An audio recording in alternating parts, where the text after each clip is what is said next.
یہ جو مشقت ہے وہ اللہ کے لیے ہے، تو اس پر اللہ کے وہاں سے اجر جو ملے گا وہ بھی اس کی شان کے مطابق ہو۔ باقی یہ مجاہدہ تو ختم ہو جائے گا، شام کو ٹھنڈک ہو جائے گی، گرمی بھول جائیں گے، اس کا تذکرہ بھی ختم ہو جائے گا، جسم کو راحت ہو جائے گی، لیکن اس کا اجر ثابت ہو جائے گا۔ حضور علیہ السلام نے صحابہ کو ان بنیادوں پر اٹھایا تھا۔ تو سبھی فضائل کی کتاب میں قصہ پڑھتے ہیں تبوک کا، غزوہ تبوک کا قصہ پڑھتے ہیں نا، حضرت ابوبکر رضی اللہ عنہ نقل کرتے ہیں کہ کلیجے منہ کو آ گئے، ایسی سخت، نیچے صحرا ہے، اوپر آسمان ہے، تپتا ہوا سورج ہے، پانی ختم ہو گیا، جانور ذبح کیے، اونٹ کی اوج کے اندر جو پانی ہوتا ہے وہ پیا، اور کہہ رہے ہیں کہ حوض کے اندر کا جو گوبر ہے وہ گیلا ہوتا ہے نا، اس کو ٹھنڈک کے واسطے سینوں پہ رکھا، کیونکہ گیلی کوئی چیز ہی نہیں تھی جس کو رکھے۔ حالانکہ حضور علیہ السلام ساتھ میں ہیں، امام الانبیاء ہیں، آپ ساتھ میں ہیں۔ حضرت ابوبکر کہہ رہے ہیں کہ میں حضور کے پاس گیا کہ یا رسول اللہ دعا کر دو، پھر حضور علیہ السلام نے دعا کی تو بارش ہوئی،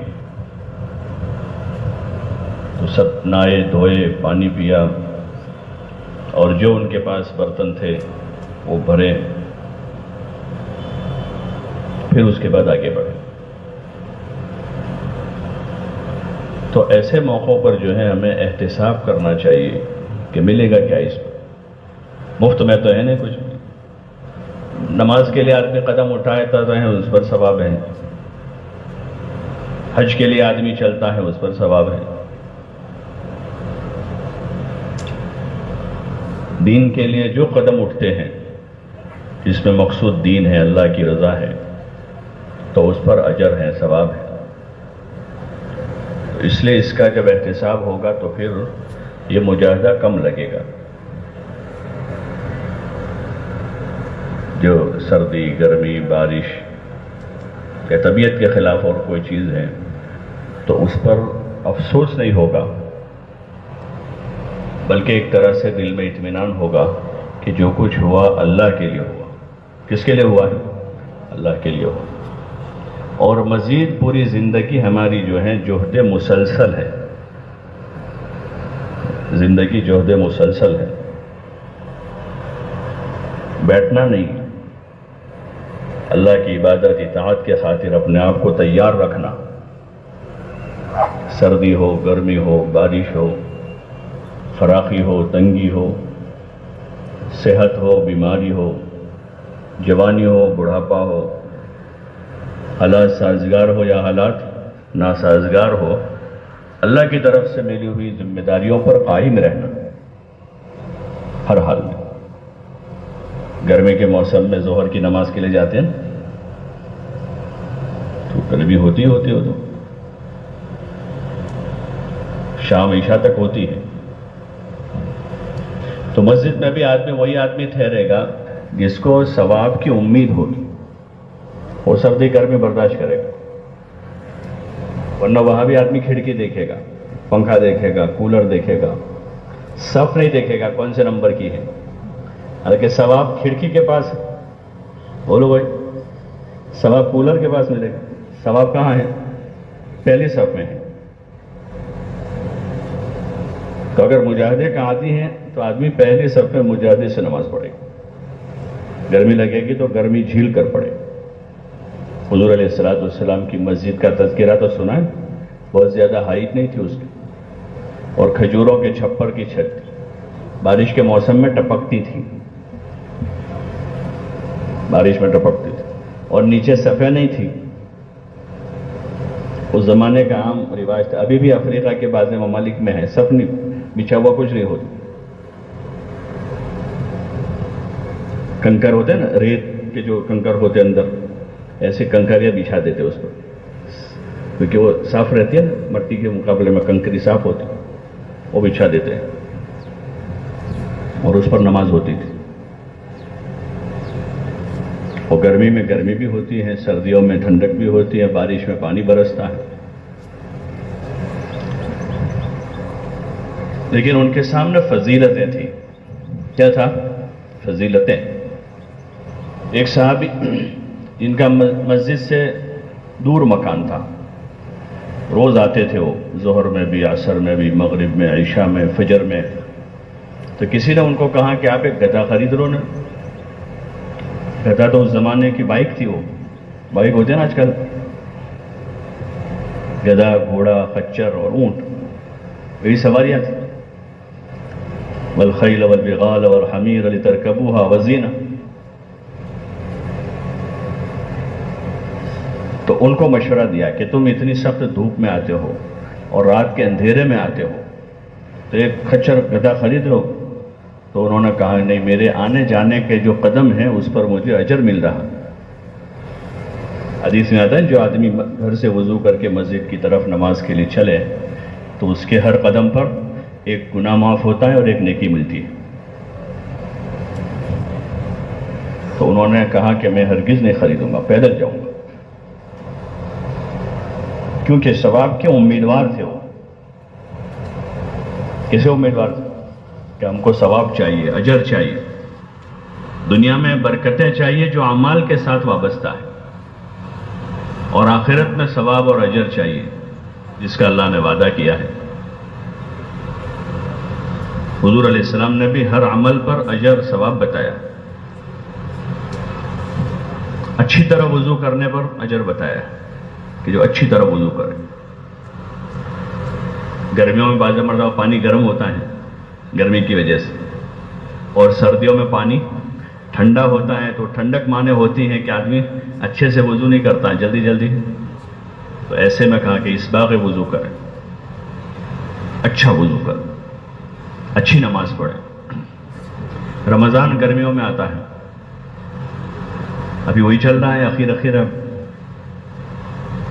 گرمیوں کا رمضان ہے. تو وہ گرمیوں میں رمضان میں روزے رکھے آدمی اللہ کے لیے. تو ساری عبادتوں میں مشقت ہے. حج میں بھی مشقت ہے. حج میں بھی کہ وہاں مینا کے میدان میں، عرفات میں، مزدلفہ میں، اتنے بڑے ہجوم میں، اور گرمی ہے، خیموں میں آدمی. تو یہ مجاہدے کی صفت اگر بنی ہوئی ہے تو حج بھی آسان ہے، نماز بھی آسان ہے، روزہ بھی آسان. اور مجاہدوں سے گھبرا گئے تو نماز بھی نہیں پڑھ سکیں گے مسجد جا کر. بہت سارے ایسے لوگ ملیں گے آپ جو گھر میں پڑھ لیتے، ذرا دھوپ زیادہ لگی ہے یا ذرا سردی لگ رہی ہے، ذرا سی بارش ہو گئی تو عبادتوں کی بھی جان نکل جائے گی اگر مجاہدے کی صفت نہ رہی. صرف اتنا نہیں کہ وہی تبلیغ والے بہت مجاہدہ کرواتے ہیں، گرمی کے موسم میں جوڑ رکھ دیا ہے یہاں. یہ صفت تو محمود ہے اس امت کے لیے، جو ہر عبادت کے لیے بھی مفید ہے. اور پھر اعلاء کلمت اللہ کے خاطر، اللہ کے کلمے کو دنیا میں بلند کرنے کے خاطر جو سفر نفر ہے، جس کی ہم لوگ مشق کر رہے ہیں ابھی تو 4 مہینے بیرون اندرون، یہ تو ایک مشق ہے، ایک ابتدا اور شروعات ہے. مولانا الیاس صاحب رحمۃ اللہ علیہ فرماتے تھے کہ 4 مہینے ہمارے کام کی پہلی سیڑھی ہے. اپنے ذات سے دین سیکھتے ہوئے امت میں دین زندہ ہو، اس کے لیے نکلنا، اپنے دین پر چلنے کی مشق کرنا، نمازوں کی، ذکر و تلاوت کی، عبادت کی، اخلاق کی، 24 گھنٹے کی زندگی میں سنتوں کو داخل کرتے ہوئے زندگی گزارنے کی مشق کرنا، اس کے خاطر یہ نکلنا ہے. اور دوسروں میں بھی وہ داعیہ اور جذبہ پیدا ہو، اس کے خاطر ان کو بھی نکلنے کی ترغیب دینا ہے. وہ بھی مجاہدہ چاہتا ہے. ہاں، یہ امت جب تک مجاہدے کے ساتھ تھی تو یہ امت دنیا میں سرفراز تھی، کامیاب تھی. جب تک بھی یہ تھے مجاہدے کی صفت کے ساتھ تھی. تو صحابہ کی جماعتیں دنیا میں سفر کر رہی تھی، حجاز سے نکل کر وہ حجاز کے مختلف علاقوں میں، اور پھر وہاں سے آگے بڑھتے بڑھتے بڑھتے بڑھتے بڑھتے پوری دنیا میں گئے سفر کرتے ہوئے. اور پوری دنیا میں جا کر انہوں نے اللہ کے کلمے کو بلند کیا، پوری انسانیت کے ساتھ ہمدردی کی، خیرخواہی کی، انسانوں کو جینے کا طریقہ سکھایا. جینے کا طریقہ انہوں نے بتایا، کس طرح رہنا ہے، بھائی بھائی بن کے رہنا ہے، حقوق ادا کرنے ہیں، ماں باپ، بھائی بہن، رشتہ دار، پڑوسی، چھوٹے بڑے، ایک مبارک زندگی لے کر وہ دنیا میں گئے۔ تو جب تک امت اس صفت کے ساتھ تھی، دین کے خاطر، اللہ کے خاطر وہ کھڑی تھی، تو وہاں تک یہ امت سرفراز تھی، کامیاب تھی، سربلند تھی۔ اور جب دھیرے دھیرے یہ مجاہدے کی صفت ختم ہوئی، لوگ عیش و عشرت میں پڑ گئے، مال دولت آ گیا، فراوانی ہو گئی، مکانات ہو گئے بڑے بڑے، اور اس میں عیش و عشرت کا سامان آ گیا، تو دھیرے دھیرے اس کے اندر سے یہ صفت جوہد ختم ہو گئی۔ مجاہدے کی صفت، دھوپ برداشت کرنا، سردی برداشت کرنا اور بارش برداشت کرنا، ایسے مختلف قسم کی ناگواریوں کو جھیلنا اللہ کے لیے، جب یہ صفت امت میں سے ختم ہوئی تو پھر چاہے آج دیکھیں امت کے پاس مال ہے، پیسہ ہے، حکومتیں ہیں، لیکن دین کی حقیقت نہیں ہے۔ دین کی حقیقت کہ اپنی نیند قربان کر کے فجر میں آنے کی طاقت نہیں ہے۔ بہت سارے 4 وقت کے نمازی ملیں گے، آپ 4 وقت پڑھتے، لیکن فجر میں اتنی طاقت نہیں ہے، اتنا قربانی دینے کا داعیہ نہیں ہے کہ وہ نیند قربان کر کے مسجد آ جائے، یا سردیوں میں سردی برداشت کرنے کا داعیہ نہیں اندر۔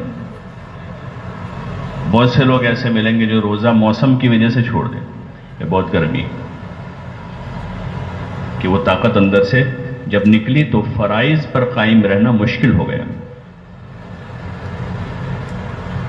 دین کے جو اعمال ہیں وہ مجاہدے کے ساتھ، اسی لیے اللہ تعالیٰ نے روزوں کو کسی ایک مہینے کے ساتھ مختص نہیں کر دیا موسم کے حساب سے۔